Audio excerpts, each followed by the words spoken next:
ಕೆಲವೊಂದು ವಿಚಾರಗಳು ಆರೋಪಗಳು ಬಂದಾಗ ಸರ್ಕಾರ ಇವತ್ತು SIT ತನಿಖೆಯನ್ನು ಮಾಡಿದೆ.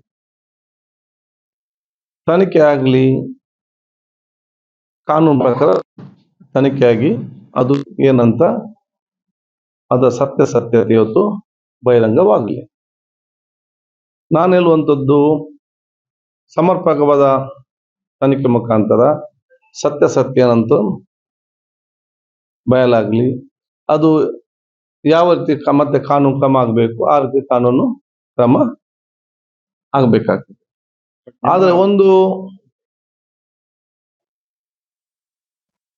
ಯಾವುದೇ ಒಂದು ತನಿಖೆ ಆಗುವ ಸಂದರ್ಭದಲ್ಲಿ ಪೂರ್ವಗಾರ್ಥ ಜಡ್ಜ್ಮೆಂಟ್ ನಾವೇ ಜಡ್ಜ್ ಮಾಡುವಂಥದ್ದು, ನಾವೇ ತೀರ್ಮಾನ ಮಾಡುವಂಥದ್ದು, ಅದರ ಬಗ್ಗೆ ನಾವು ಆತ್ಮಾವಲೋಕನ ಮಾಡಿಕೊಳ್ಬೇಕು. ಒಂದು ಪಾವಿತ್ರ್ಯದ ಕ್ಷೇತ್ರಕ್ಕೆ ಧಕ್ಕೆ ಬರೋ ಕೆಲಸ ಕೂಡ ಆಗಬಾರ್ದು. ಒಂದು ಪಾವಿತ್ರ್ಯತೆ ಕ್ಷೇತ್ರ, ಒಂದು ಸಂಸ್ಥೆ, ಅದನ್ನು ಕಟ್ಟಲು ಅಷ್ಟೇ ಕಷ್ಟ ಇದೆ. ಅದರಿಂದ ಸಂಸ್ಥೆಯಿಂದ ಎಷ್ಟೋ ಜನರಿಗೆ ಇವತ್ತು ಪ್ರಯೋಜನ ಕೂಡ ಆಗ್ತದೆ. ಆದ ಕಾರಣ ಸಮರ್ಪಕವಾದ ತನಿಖೆ ಆಗಲಿ, ಯಾರು ತಪ್ಪಿಸ್ತರಿದ್ರು ಕೂಡ ಅದು ಬಹಿರಂಗಗೊಂಡು ಕಾನೂನು ಕ್ರಮ ಆಗಲಿ.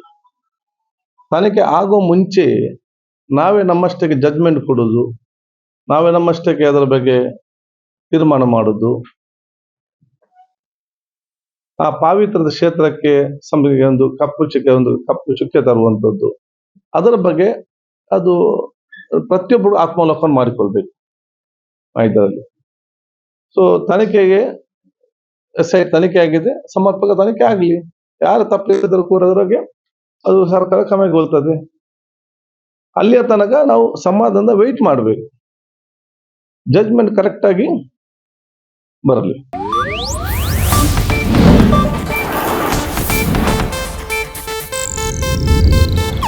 ಇದು ಏಷ್ಯಾನೆಟ್ ನ್ಯೂಸ್ ನೆಟ್ವರ್ಕ್ ಪ್ರಸ್ತುತಿ.